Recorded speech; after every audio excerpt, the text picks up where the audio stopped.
Ce n'est pas le nombre qui importe, c'est la qualité.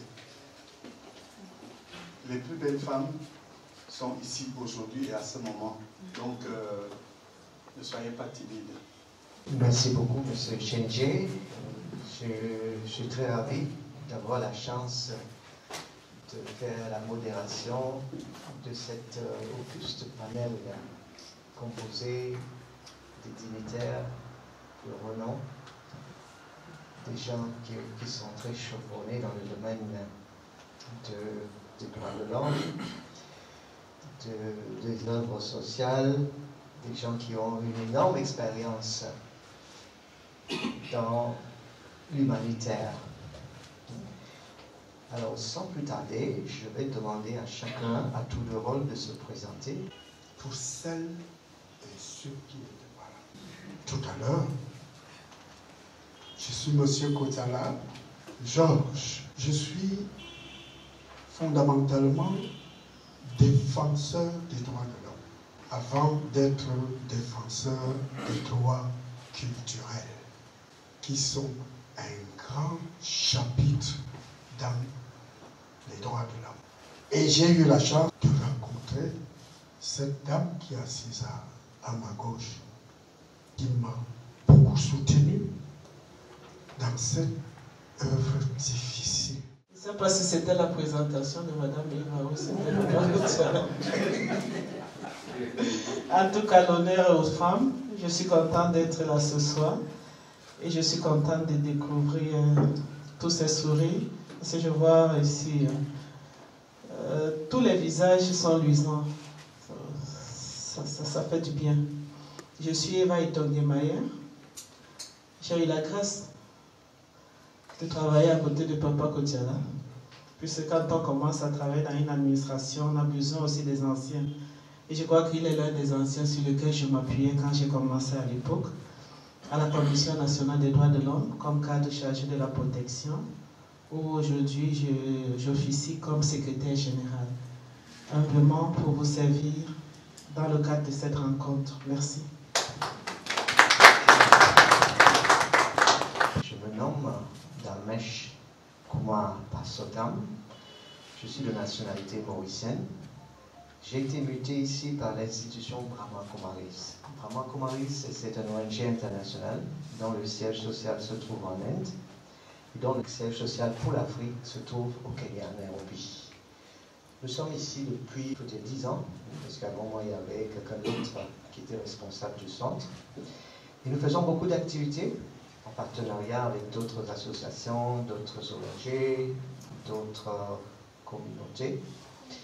Et notre activité principale, c'est le développement personnel sous toutes ses formes, la pensée positive, l'estime de soi, ainsi de suite.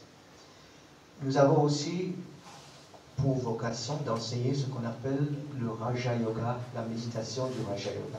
C'est une organisation qui est présente dans plus de 80 pays du monde. L'institution travaille de concert avec les organismes onusiennes. Cette activité, c'est un suivi d'un projet qu'on a mené très récemment, projet qui avait pour but de propager, d'enseigner, de revaloriser, de populariser la paix comme une valeur. Ça s'intitulait Pause for Peace, faisons une pause pour la paix. Je vais vous en parler davantage au fur et à mesure. D'accord. Donc je vais passer la parole à ma consoeur qui est à ma gauche. Merci, M. Dharmesh, de m'avoir passé la parole. Je m'appelle Jeanne d'Arc Claire, épouse en Beaumont. J'ai été admise à faire valoir mes droits à la retraite. Je vis au village. Je suis dans un trait d'union entre la femme citadine et celle rurale. Actuellement, je suis deuxième adjoint maire dans ma commune, au village. Merci. Bonsoir à tout le monde. Je suis Isaac Damo, opérateur économique dans la ville de Yaoundé. Bonsoir M. Brun. Je suis surpris, je ne l'entendais pas prendre la parole déjà. Et merci pour l'honneur. C'est très touchant déjà de rendre honneur aux dames. Mais je me rends compte qu'il y a plus d'hommes que de femmes. Donc faites appel aux dames. Voilà.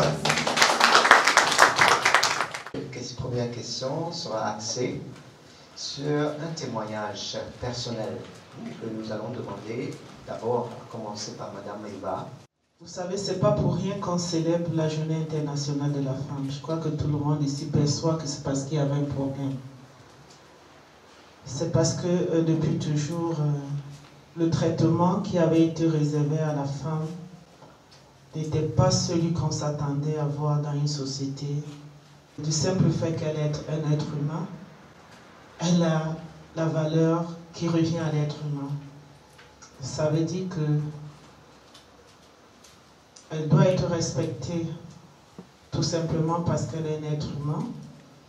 Elle doit avoir une place dans la société tout simplement parce qu'elle est un être humain. Quand on parle de représentativité dans la société, on doit compter avec la femme. D'ailleurs, ne dit-on pas que les femmes sont plus nombreuses que les hommes? Ça veut dire peut-être qu'on devrait même davantage compter sur la femme que sur l'homme. Quand on parle d'accès au vote, les femmes devraient être, tu peux dire, au même pied d'égalité que les hommes.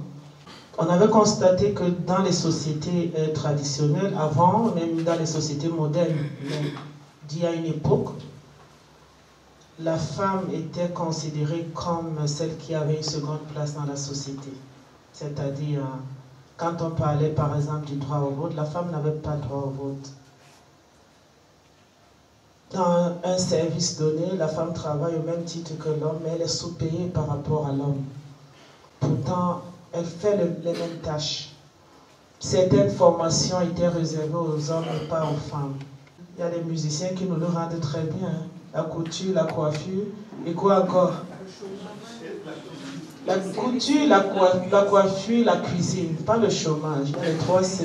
Il y a un musicien congolais qui nous a bien rendu ça dans une chanson. Alors, c'était ça la voix des femmes quand les hommes prenaient les métiers d'ingénierie, d'armée, de défense, de sécurité. Mais aujourd'hui, il faut dire que progressivement, tous ces tabous sont en train d'être levés. Avec tout ce qu'on a vu les femmes faire, de plus en plus, elles ont pris elles-mêmes confiance en elles. Elles ont commencé à y croire.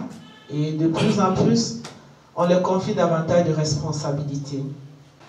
En tant qu'expérience, quand j'arrive dans cette institution en 2002, c'est une toute petite structure, à l'époque encore appelée Comité national des droits de l'homme et des libertés, qui avait très peu de personnel. Et c'est pendant que je suis là que cette structure devient une Commission nationale des droits de l'homme, avec un poste de directeur de la promotion et de la protection des droits de l'homme. J'étais le plus jeune cadre dans la maison, mais c'est à moi qu'on a fait confiance, en me confiant le poste de directeur, qui est un nouveau poste dans la maison. Et je dois dire qu'en tant que tel, je me suis donné corps et âme. J'ai cru en moi, j'ai cru en ce que je faisais. Souvent, il m'arrivait de partir de mon bureau à minuit et à 4 heures, je suis là à nouveau. Parce qu'il fallait programmer d'autres activités. Et c'était passionnant. C'était passionnant. Vous allez demander, mais pendant que ça se passe comme ça, comment ça se fait au foyer? Parce que c'est ça la femme. Il faut assumer professionnellement. Il faut assumer aussi du côté familial. Parce qu'on a des enfants. Je suis mère de 5 enfants. Quelquefois, on se heurte à des difficultés. On se heurte à des incompréhensions. Mais je crois que l'une des choses qui fait qu'on réussisse aussi, c'est le dialogue. Quand j'ai lu la thématique, la paix au travers de l'égalité de sexe, c'est davantage dans cette logique que j'aurais souhaité nous parler ce soir. Combien de femmes aujourd'hui œuvrent pour la paix dans notre pays? Est-ce qu'on peut les identifier en tant qu'individus, en tant que groupe? Est-ce que ces femmes font partie de la sphère administrative dédiée aux questions de la paix? Ça veut dire peut-être désigner ou nommer. Est-ce que ces femmes se singularisent par leur œuvre en tant qu'individu, en tant qu'acteur de la société, qui veut faire quelque chose pour la paix et qui finalement est entendu, est écouté et qu'on voit? C'est autant de questions qu'on peut se poser. Je ne veux pas davantage parler. Merci.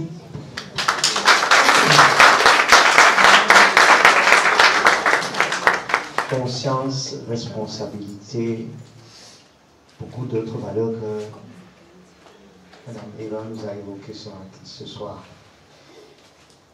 L'institution Brahma Kumaris est une institution pas comme les autres. Je ne sais pas si maman connaît un peu notre institution, parce qu'elle est déjà connue mondialement. Si vous allez sur Google, vous saisissez Brahma Kumaris World Spiritual University. Vous serez choqué d'apprendre que c'est la plus grande ONG internationale dirigée par les femmes. Récipiendaire de plusieurs prix de paix des organismes onusiens. C'est des femmes vêtues de tout blanc qui ont dédié leur vie, qui se sont consacrées aux œuvres de l'avancement de l'humanité. Un grand homme, en l'occurrence Gandhi, le grand Gandhi a dit la prospérité, le produit national brut d'un pays ne se mesure pas en termes financiers. Mais ça se mesure en termes de respect, en termes de valeur qu'on accorde à la femme. Parce que la femme, ce qu'elle fait, ce qu'elle apporte comme contribution dans la société, c'est incommensurable. On ne peut pas mesurer sa contribution. C'est inestimable, c'est illimité. Elle travaille d'une façon incognito, discrète. Et nous avons à ma gauche, Mme Bomo, qui est la deuxième actuelle au maire. Je veux qu'elle nous fait un portrait robot des valeurs qu'incarne une femme, qui fait qu'elle est respectée, qui fait qu'elle vaut son pesant d'or, qui fait qu'elle est vraiment la cheville ouvrière de la société, qui fait que si la transformation du monde devrait se faire, ça devrait sine qua non passer par elle, obligatoirement passer par la femme. Merci, M. Darmesh, de nous avoir donné l'opportunité de partager le thème de la Journée internationale de la femme. Il faut comprendre que l'égalité entre les sexes ne signifie pas que les hommes et les femmes sont ou seront identiques, mais que les droits, les devoirs, les chances des femmes et des hommes ne dépendront pas de leur appartenance à l'un ou à l'autre. Donc l'égalité entre les sexes implique que les intérêts, les besoins et les priorités des hommes, tout comme ceux des femmes, sont pris en compte dans tous les domaines politiques, publics et autres. Il y a un adage qui disait avant que derrière un grand homme se cache une grande femme. Dorénavant, ça devrait être à côté d'un grand homme et assise une grande femme. Tout simplement parce que nous devons être sur la table de décision. La journée de la femme est une prise de conscience.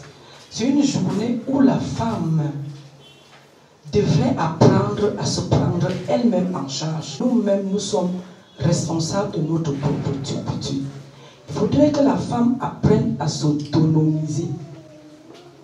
Et comme je vous ai dit tantôt que c'est un chemin jonché d'embûches, notre autonomisation est très difficile. Par exemple, dans le monde rural, la femme n'a pas droit à la terre. Or, les 3/4 des femmes qui sont au niveau rural travaillent la terre. Nous avons donc un vrai problème, ça veut dire que la méconnaissance et la non-vulgarisation des textes qui régissent même les droits de la femme. C'est très très important. La femme devrait savoir que voilà tel texte, voilà s'agissant des droits de l'homme, voilà s'agissant du code civil, les textes qui défendent la femme. Donc la femme idéale, c'est celle qui apprend, qui travaille et qui dépasse son ego personnel. Nous avons un devoir, le premier devoir, d'éduquer l'homme, de faire une fondation, parce que l'éducation d'un homme, c'est la fondation. On a coutume de voir des immeubles qui s'écoulent ici en ville. Qu'est-ce qui a manqué? C'est la fondation. Les maîtres mots pourront être la formation, la santé et l'éducation. Merci.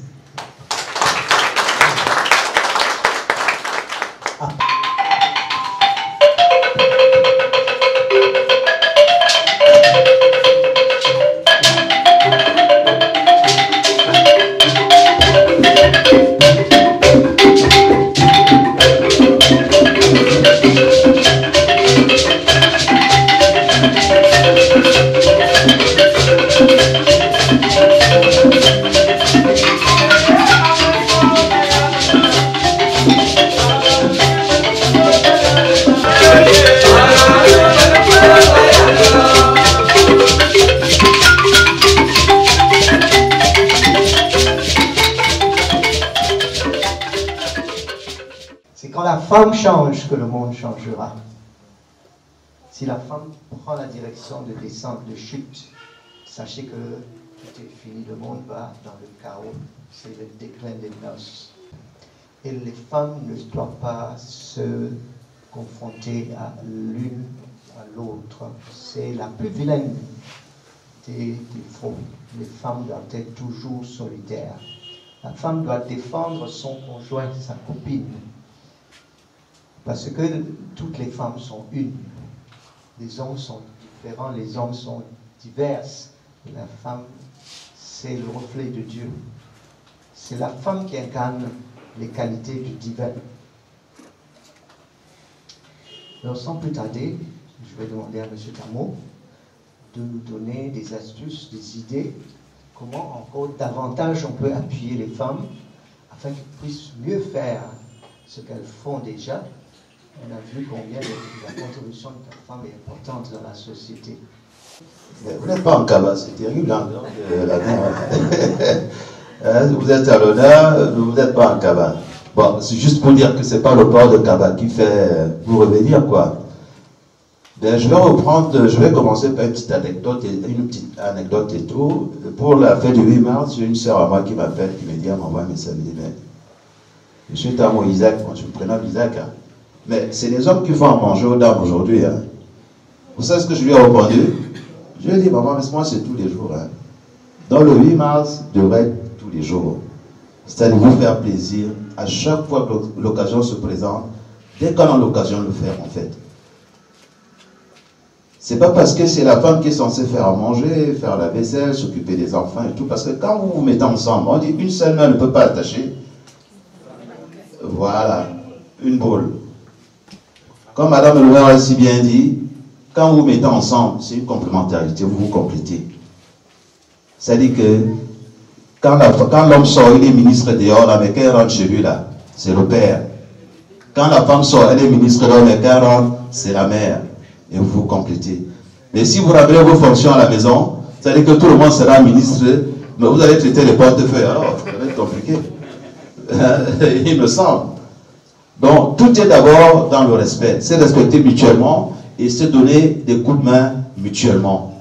C'est-à-dire que s'il y a des enfants, pendant que si elle a la marmite au feu, c'est pas parce qu'elle s'occupe du bébé que la marmite va cramer. Vous faites un tour dans la cuisine, machin et tout, vous faites la table et tout, elles en ont besoin aussi. Bon, c'est ce que je voulais rajouter et tout, et comme pour dire que ce côté macho là, nous en tant qu'hommes, il fallait qu'on mette ça sur le côté.